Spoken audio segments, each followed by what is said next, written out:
From Studio 3 at Buzz TV, it's The Horse's Mouth with Tom McManus. All right, time once again for another edition of The Horse's Mouth here at Tommy Mac's place, back at the bar and brought to you by Synovus Bank, our local bank. Love having them on board. My guest this time around is Daniel Burstein from MarketingSherpa. Daniel, welcome back, man. Hey, thanks for having me. It's been a while. You didn't think I was going to remember. And I'll be honest with you, I don't always remember everybody. But your face, like this guy's been here before. He sat here at the bar before. I got a face for podcasting, I've been told, so yeah. Okay. There you go. How you been, man? It's great. Hey, it's great to get back in person. I've been doing way too many Zooms, so it's great to sit down and talk to you in person. I didn't have to do a ton of them, but I know like you had to do, people that do it all day long on Zoom after Zoom. After a while, you go cuckoo, man. Yeah, there's just something about being in person and having this interaction. It's hard to replicate. Tell us about MarketingSherpa. So MarketingSherpa, we've been around for over 2 decades, since the early days of the internet, and we've been helping marketers do their job better. Okay. So we publish lots of free case studies. You know, in marketing, there's a lot of opinions, a lot of thought leaders, a lot of, buzzwords and stuff like that. Right. So we say, forget about that. Tell us something you did. So you go to MarketingSherpa, you'll see a lot of case studies of not how companies said be relevant or be authentic, it's how they did it. Yeah. And so we just recently took that into podcasting. Okay. So we just made a podcast called How I Made It in Marketing. It's kind of the same idea. It's not, hey, tell us an opinion, tell us something you did, but these are real engaging stories from marketers' careers, walking through, how they did the things in their careers. Like you're researching, right? You're polling somebody or trying to get data to show this company or this business, this is what you should be doing marketing-wise because our research has shown this is what you should be doing. Is that kind of like... Well, so like through MarketingSherpa, it's kind of more storytelling. We're interviewing, we're telling the stories of how companies all over the world have improved their marketing. Okay. Through our parent organization, MechLabs Institute, that's where we've done a lot of research into customer behavior. We have a patented methodology, we have a free marketing course, and we can help companies understand the steps they need to take to help improve conversion, help get more people to say yes to their offers. Okay. What's the biggest, marketing can be challenging, right? To me, marketing... I took marketing at Boston College. That was my degree. It felt more like common sense. It just made sense, right? Where maybe economics was like, what? How does that? Yeah. You know what I mean? So it just seems like it's a lot of, like what you're doing. Like it's not a buzzword.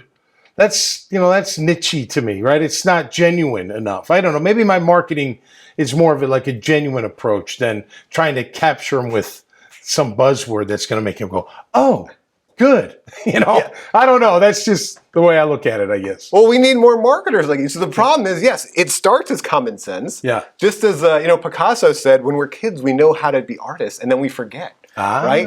We know how to be marketers. Picasso. There you go. We know how to be marketers. Yeah, we know how to be people. Thank you. I love it. Yeah. But we know how to be people, but then we forget. We get into marketing. We get into technology and AI and marketing automation and media spends and agencies, and we just focus on databases and numbers and we forget people. Yep. And the number one thing we forget, it's the most difficult thing in human relationships, is focusing on that other person. Right? We're so focused on ourselves and our brands. Right. So when you're on the football field, I'm just guessing here, you were probably pretty focused on that offense, seeing what was going on, trying to... reading everything. Exactly. Yeah. And we as marketers sometimes forget. We're looking inward. We're looking at our brands, how great our companies are. We need to be more curious and look outward. Well, and look, overall, back to... You got to listen. You got to listen to your clients. You got to listen to your people. You got to listen to the market. You got to listen. Not sit there and be like, no, this is how we're doing it. I don't care what this says. I don't care what this study. You get that ego in the way, and it screws things up. Marketers have egos, big time. Yeah, exactly. You wonder why too. Like what?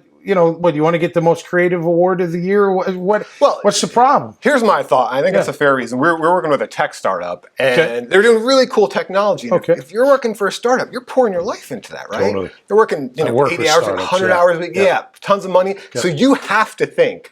This is game-changing technology, right? Groundbreaking technology. Right. But what everyone else in the world thinks is, who cares? So I remember we're doing a value proposition workshop, tech CEO, super cool technology, super cool. And he says at one point, he says, you know what? What we have is a Lamborghini, and everyone else has a bicycle. And so I said, that may be true, but look around in the world. A lot more bicycles have been sold than Lamborghinis. That's true. Right? Yeah. So you got to remember, it's not about us, the great technologies. What do people need? Maybe they don't need a Lamborghini. Right. And that's why it's important to sit down, understand your value proposition, talk to customers, research, A/B testing, surveys. There's so many ways to learn from our customers. Yeah. You got to have the analytics, like you're saying. Make sure you got that covered. But you also don't take the human element out of it. Don't take the listening out of it.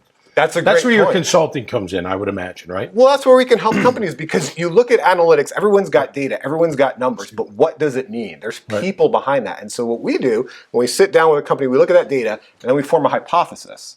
We say, based on that data, we think people may be doing this or that. Okay. And then we A/B test. So they can go to a website, they can go to an app, they get 2 different experiences based on the hypothesis, and we can learn more about their behavior based on real behavior. Yeah. And again, build a customer theory. Not just look at the numbers, but use those numbers to help us understand those customers better and serve them better. Yeah, that's great stuff, man. Thanks for coming back. Hey, thanks for having me. MarketingSherpa, how can people find you? How do you get your leads? How do you build your business? Hey, MarketingSherpa.com. We're all over the web, Twitter, LinkedIn, everywhere. Like I said, a lot of free information on there. So. All right, Daniel. Great to have you on, man. Good luck. That's awesome, right?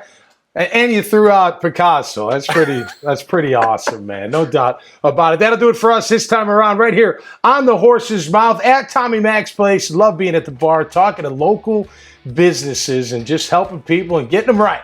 And until next time, you stay right and stay safe and be cool. We'll see you right here on the Horse's Mouth. Cheers.